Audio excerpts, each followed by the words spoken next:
Red టీవీలో మీ వ్యాపార ప్రకటనల కోసం ఈ నంబర్ని సంప్రదించండి 6281747728. Hello guys, welcome to our channel. This is Teja. ప్రస్తుతం మనతో పాటు సీనియర్ జర్నలిస్ట్ జయదేవ్ గారు. నమస్తే సార్. సో మొత్తానికి ఏపీ తెలంగాణ ఎన్నికల షెడ్యూల్ పూర్తి వివరాలు అయితే వచ్చేసినాయి. ఈసారి నోటిఫికేషన్కి విడుదల ఏప్రిల్ 18వ తేదీని ఇచ్చారు. నామినేషన్లకు చివరి తేదీ ఏప్రిల్ 25, నామినేషన్ల స్క్రూటినీ ఏప్రిల్ 26, నామినేషన్ల విత్డ్రాకు అవకాశం ఏప్రిల్ 29, ఎన్నికల తేదీ వచ్చేసి మే 13, అలాగే ఎన్నికల కౌంటింగ్ వచ్చేసి జూన్ 4. సాధారణంగా ఎన్నికలు అయిన వెంటనే 2-3 రోజుల్లోనే కౌంటింగ్ ఉంటుంది, కానీ ఇక్కడ చూసుకుంటే దాదాపు 12 రోజులు 14 రోజులు గ్యాప్ వచ్చింది కౌంటింగ్కి. సో దాని గురించి 20 రోజులు ఆల్మోస్ట్ ఆల్.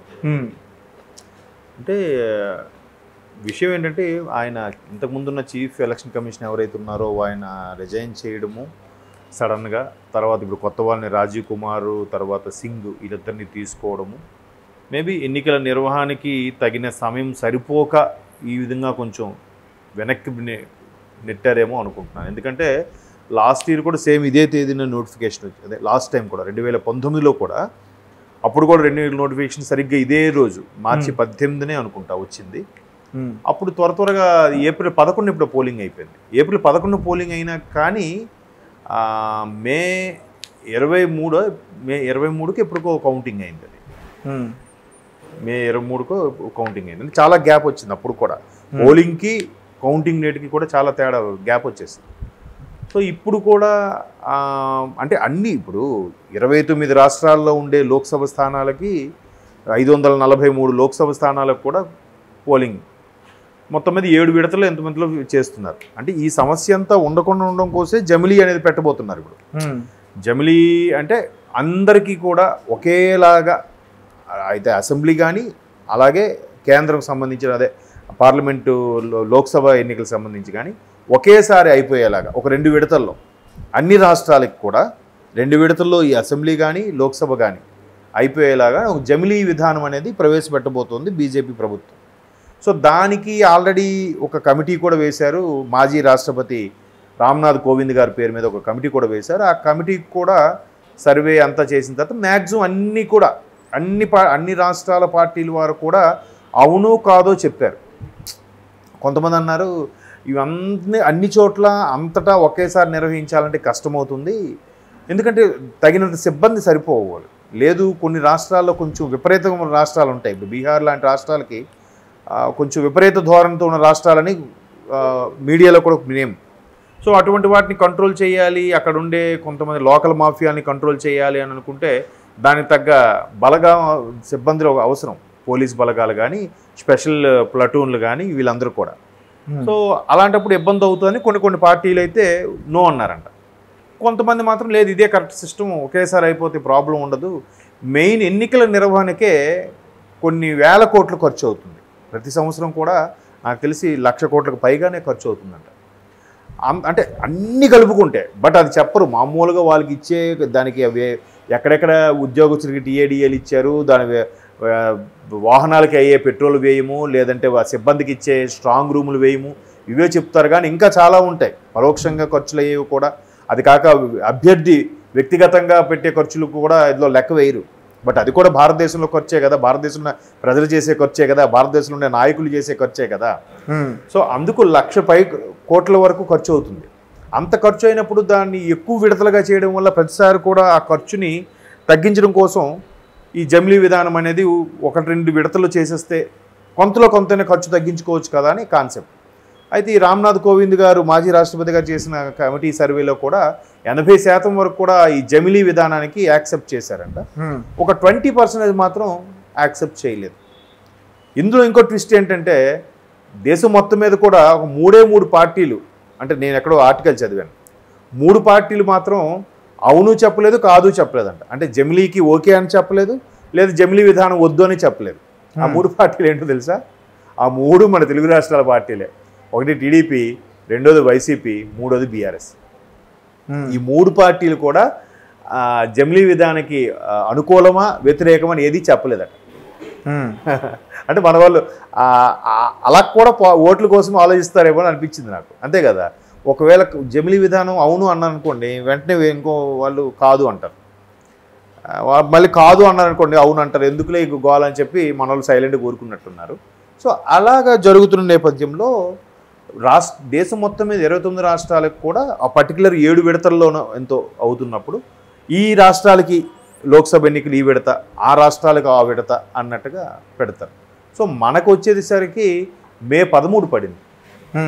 మే 13 పడిన తర్వాత మే 13 అంటే ఆల్మోస్ట్ ఆల్ మీరు 29 విత్డ్రా లాస్ట్ అన్నారు. మే ఫస్ట్ వీక్లో ఎప్పటి నుంచి ఉంటుంది నాకు తెలిసి, అంతే కదా, ఏప్రిల్ 29 విత్డ్రాల్కి అన్నారు. కాబట్టి మే ఫస్ట్ వీక్లో ఒక విడత, అంటే పూర్తి డేట్స్ నేను చూడలేదు. సో మనకు వచ్చేసరికి మన తెలుగు రాష్ట్రాలకు వచ్చేసరికి మే 13 పోలింగ్ డేట్. జూన్ 4 ఎందుకంటే మే 13 తర్వాత కూడా కొన్ని రాష్ట్రాలకి పోలింగ్ ఉండొచ్చు. సో ఇవన్నీ అయిన తర్వాత మొత్తం ఒకేసారి కౌంటింగ్ చేసి డిక్లేర్ చేయడానికి కోసమే జూన్ 4 పెట్టుకున్నారు. కాకపోతే నేను గతంలో విన్నది ఏంటంటే ఏ ప్రభుత్వం ఉన్నా కూడా మళ్ళీ ఎలక్షన్స్ ప్రభుత్వం పెట్టేటప్పుడు కనీసం 45 రోజుల ముందు, అంటే 2 months 45 days 2 months ముందే నెక్స్ట్ ఎలక్షన్ నోటిఫికేషన్ అనేది వచ్చేయాలి. ఆ లోపలే ప్రభుత్వం ఏర్పడిపోవాలనేది నేను గతంలో కొంతమంది విశ్లేషకులు, సీనియర్స్ చెప్పిన విశ్లేషకులు, మేధావులు చెప్పిన విధానాల ప్రకారం నేను చూసింది తెలుసుకుంది అదే. బట్ ఈసారి చూస్తే లాస్ట్ టైం జూన్ 2కి ఎప్పుడో కౌంటింగ్ అయినట్టుంది 2019లో. ఇది ఈసారి జూన్ 4 అవుతుంది. అంటే ఇంకొంచెం 2 రోజులు వెనక్కి వెళ్ళింది.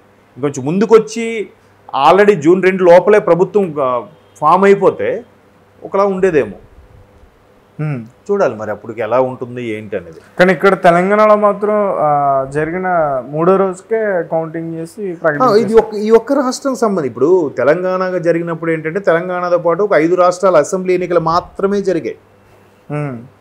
తెలంగాణలో ఎన్నికలు అయినప్పుడు పక్కన మన ఛత్తీస్గఢ్, తర్వాత అరుణాచల్ ప్రదేశ్, ఇలాగ మొత్తం 5 రాష్ట్రాలకే అసెంబ్లీ ఎన్నిక జరిగి 5 రాష్ట్రాల మీద కాబట్టే కేంద్ర ఎన్నికల సంఘం కాన్సన్ట్రేట్ ఫ్రీగా చేయగలిగింది. వెంటనే అక్కడికి 3 రోజులకి 30న పోలింగ్ అయింది. 3వ తేదీన కౌంటింగ్ పెట్టేశారు డిసెంబర్ 3న. అంతే కదా, 3 days గ్యాప్. బట్ ఇప్పుడు ఏంటంటే 29 రాష్ట్రాలకి లోక్సభ ఎన్నికలు ఉన్నాయి కదా, అది కాకుండా ఆంధ్రప్రదేశ్తో పాటు మరో 4 రాష్ట్రాలకి అసెంబ్లీ ఎన్నికలు కూడా ఉన్నాయి. అవి చేయాలి, వాటికో పోలింగ్ డేట్ ప్రకటించాలి, వీటికో పోలింగ్ డేట్ ప్రకటించాలి. సో అందుకే ఇక్కడ తెలంగాణలో ఏంటంటే మనం మొన్న తెలంగాణలో ఓటేసినప్పుడు ఒకటే ఈవీఎం మిషన్ ఉంది. బట్ ఇప్పుడు అదే ఆంధ్రప్రదేశ్లో 2 ఈవీఎం మిషన్లు ఉంటాయి. ఒకటి లోక్సభకు సంబంధించింది, ఒకటి అసెంబ్లీకి సంబంధించింది ఉంటుంది. ఒకే రోజు ఇద్దరికి ఒకే ఓటు మీద ఇద్దరికి వేసి రావాలి. కొంచెం సింప్లిఫై అవుతుంది. ఇదే దేశవ్యాప్తంగా కూడా ఒకేసారి చేస్తే ఇంకాస్త ఖర్చు తగ్గుతుంది కదా. ఇప్పుడు మన తెలంగాణలో పోలీస్ సిబ్బంది కానీ, టీచర్స్, ఎడ్యుకేషన్ డిపార్ట్మెంట్ వాళ్ళు కానీ, లేదా ఈ కలెక్టర్లు, తర్వాత ఐపీఎస్ ఆఫీసర్ లాంటి వాళ్ళకి కానీ మొన్న డిసెంబర్లో జరిగిన వాటికి ఫుల్ బందోబస్తు అన్నీ కష్టపడి ఉంటారు. ఇప్పుడు మళ్ళీ కష్టపడాలి, 2 సార్లు అవుతుంది కదా. అదే ఏ రాష్ట్రం చెందిన వాళ్ళు ఆ రాష్ట్రాలు ఒకసారి ఇబ్బంది పడ్డారనుకోండి, కొంత ఖర్చు తగ్గుతుంది కదా. అప్పుడు కూడా ఖర్చు భరించాలి, రాష్ట్ర ప్రభుత్వం కొంత భరించాలి, కేంద్ర ప్రభుత్వం కొంత భరించాలి. ఇలా అవడం వల్ల ఎక్కువ ఖర్చు అవుతుందనే జమిలీ విధానాన్ని ప్రవేశపెట్టడానికే కేంద్ర ప్రభుత్వం మొగ్గు చూపుతోంది. దానిపై మ్యాక్సిమం అందరూ ఓకే అన్నారు. 80% ఆఫ్ పార్టీలు, 80% ఆఫ్ నాయకుల అభిప్రాయం ఏకగ్రీవంగా ఉంది. 20% మాత్రం ఇట్లా నిర్వహణ ఇబ్బంది పడుతుంది. ఎందుకంటే ఇప్పుడు కేంద్ర బలగాల్ని రకరకాల చూసారా, సిఆర్పిఎఫ్, సిఎస్ఎఫ్ వీళ్ళందరినీ కూడా తీసుకొచ్చి అక్కడెక్కడ మొత్తం నోటిఫికేషన్ వచ్చిన తర్వాత కోడ్ అమల్లో ఉన్నప్పటి నుంచి మరలా కౌంటింగ్ అయిపోయే వరకు కూడా ఈ బలగాలన్నీ తిరుగుతుంటాయి. ఎక్కడికక్కడ విధి నిర్వహణలో అన్నీ చెక్ చేస్తుంటాయి. ఇంకా ఈ సమయంలో క్యాష్ని క్యారీ చేయడం కానీ ఇట్లాంటివి ఏమైనా జరిగితే ఇబ్బందికర పరిస్థితులు ఎదురవుతాయి. ఓకే కదా. సో అలాంటప్పుడు ఆ 20% మాత్రం ఎవరిదాలు పెట్టుకుంటే ఎవరి స్టేట్కి వాళ్ళకి అయితే ఈజీగా ఉంటుంది, గవర్నమెంట్కి కూడా ఈజీ అవుతుంది కదా అని ఉద్దేశం ప్రకటించారు. బట్ ఖర్చు నిమిత్తము లేదంటే ఇబ్బందికర పరిస్థితుల నిమిత్తము అందరికీ ఒకేసారి అయిపోతే బెటర్ అని ఇప్పుడు ఎగ్జామ్స్ ఉన్నాయి రాష్ట్ర వ్యాప్తంగా, 10th ఇంటర్ అందరికి ఒకేసారి పెట్టేస్తున్నారుగా.